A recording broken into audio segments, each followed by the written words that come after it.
Exactly. All right, our final reader this evening is someone I am so proud to know.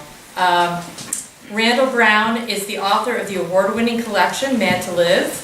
His essay on very short fiction appears in the Rosemont Press Field Guide to Writing Flash Fiction, and he appears in the Norton Anthology of Hint Fiction.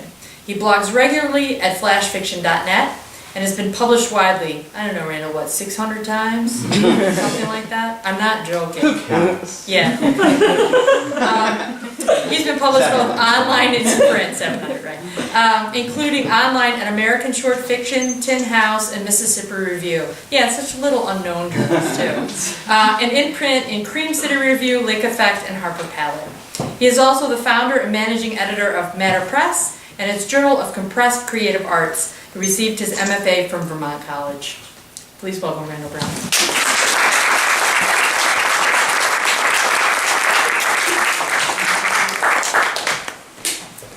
Thanks. I'm going to try to read more prose than anyone has ever read in 10 minutes. A number of pieces. So I can only do that if this has never been a problem that people would applaud. But you're a generous audience. If you only applaud at the end, if you so desire, for standing ovation. So this is a six-piece mini collection, and it's tentatively entitled Six-Piece Mini Collection. The first one's agoraphobia. Once these were abbey lands, a bubble of birches and monastic buildings, stoned and sloped. The birches with their thin twig fingers reach for what's no longer there. The men in robes, wondering, waiting to hear, not just for pretend, the calling.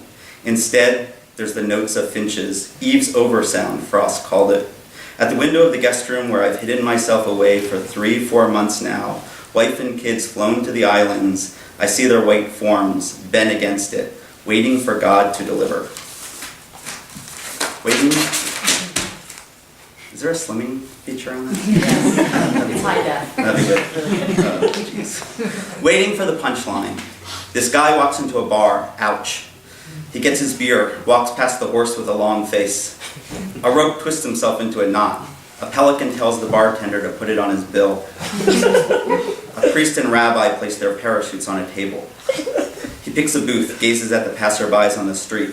The mittened hands grasping a mother's father's hand. Puffs of smoke. A girl lifts an invisible cigarette to her lips. Look at me, Mom, Dad, he imagines her saying. I'm smoking. He thinks of something Bogart once said, that the problem with the world is that everyone is a few drinks behind. He plays catch-up. A frog hops by holding an elephant on a pedestal. A knick-knack for paddywhack, his loan officer. A lobster cries out about a harp left in Sam Plam's disco. He calls the waitress over, tells her to keep him coming. A nun walks in, gargling a bottle of holy water.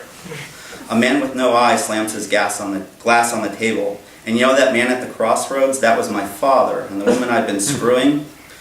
A monkey dances on the bar table. A talking duck asks a clown what the circus needs with a bricklayer. Bathroom. A group of Irishmen surround the lone light bulb, one of them holding it, while the rest down their dark beers, trying to get the room to spin. He zips up, sits back down at the booth. Eyes shift towards him, whispers, more looks. Outside snow has begun to fall. Giant flakes, presents in arms, children sliding past on the ice. Another drink. That's not my finger, a man shouts. Well, that's not my belly button. Finally, a woman makes her way over, the emissary. We all want to know what you're doing here, she says. Drinking. It's a private party. Her husband, she says, just found out about her affair with the Chinese man down the street. The bar has turned to him. He recognizes them. He's been so alone, and he feels something expectant in their focus upon him. Feels the anticipation to this moment, to see if it's been worth it. The seemingly nonsensical details all given meaning here. The room tilts as everyone leans forward. My son died, he says, fell out of an upstairs window. And? Well, what's worse than a baby falling out of a third-floor window? She shakes her head. Silence in the room. Poised, waiting. A football player caught him, a blonde calls out. His eyelid got caught on a rusty nail. No, he finishes the beer. No one spiked him, no rusty nails. The pain, he says, the pain. Silence. Nary a chuckle. Maybe you should go, she says. Yeah. He puts some money on the table. At the door, the nun touches his arm. Well, I liked it, she says. He thanks her. This guy walks into a bar. A drunk walks out.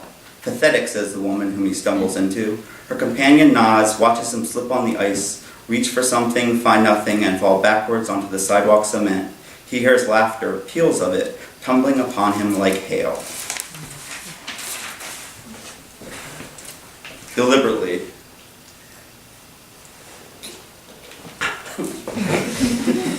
He found the cone-top beer can submerged in the wet clay. He scooped out the Mara, wiped the can with his shirt. Nothing remained of the label, the rest unsturdy, eaten through, but it was genuine and that mattered. Maybe his mom, a teenager, deliberately placed it, a time capsule. He set it down against the tree, continued digging. Next to him, a pile of guinea pigs left out in the sun. From under the awning, his mom called out, "It wasn't my job to watch them." My son turned us into cartoons. In my son's final English project, my wife is an aardvark, me a beaver. Damn, I say when he shows me it.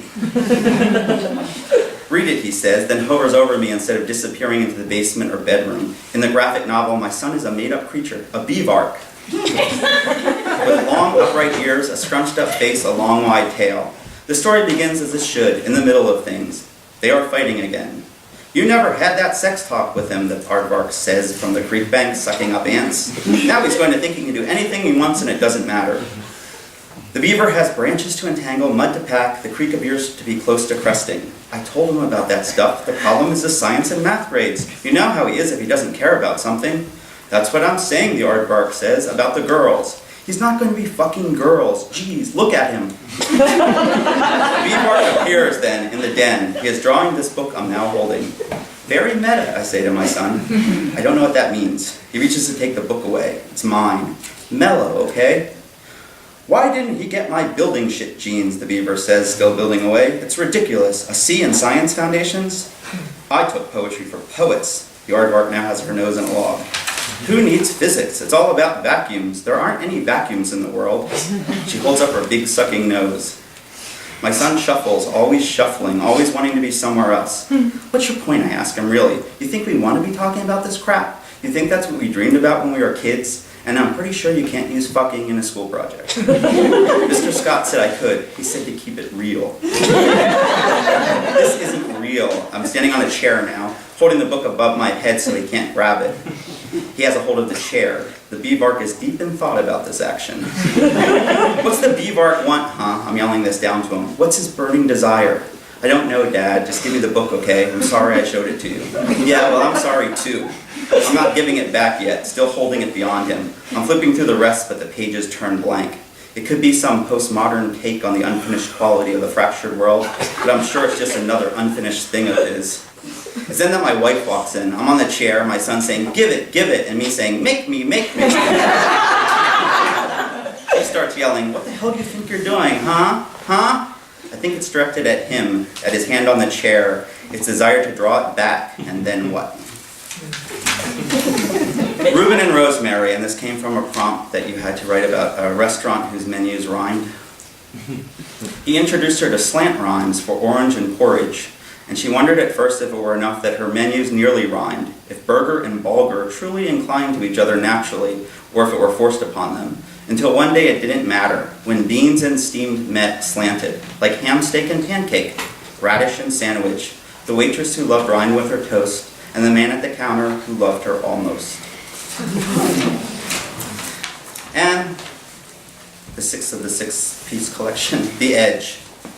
I'd sent them the yellow blown glass dildo, not expecting a thank you, not head-side. And then years went by until I was blown back to Chicago, out to the suburbs, and there it was, this yellow dildo displayed on the edge of their mantle.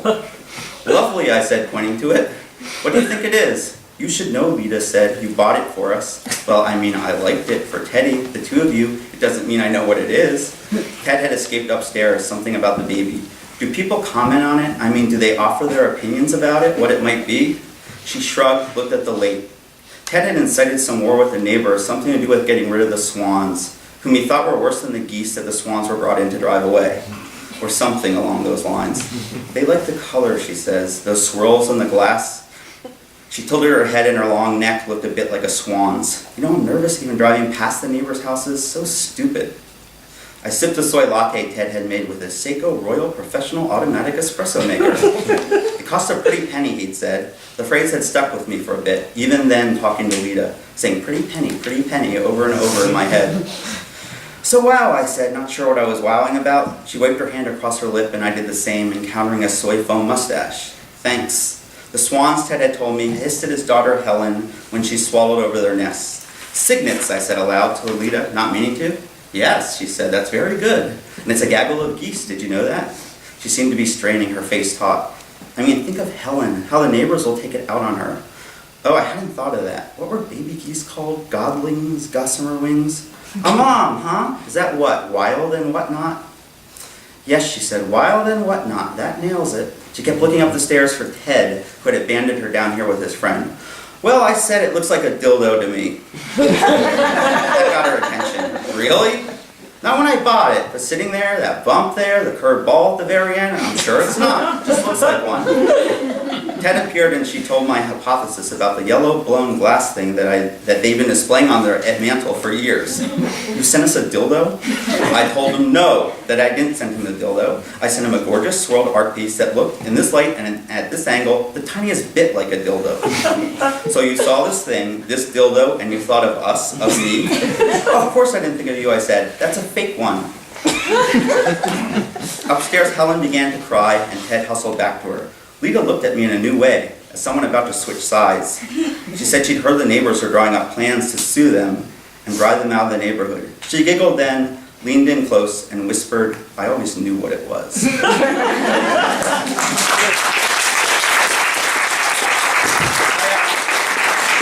Matter Press, I have our 3 offerings of Matter Press that some students at Rosemont worked on. They're $5 each. And I also have a collection from PS Books, which Carla is associated with. And it's available for $5 each, too. Thanks.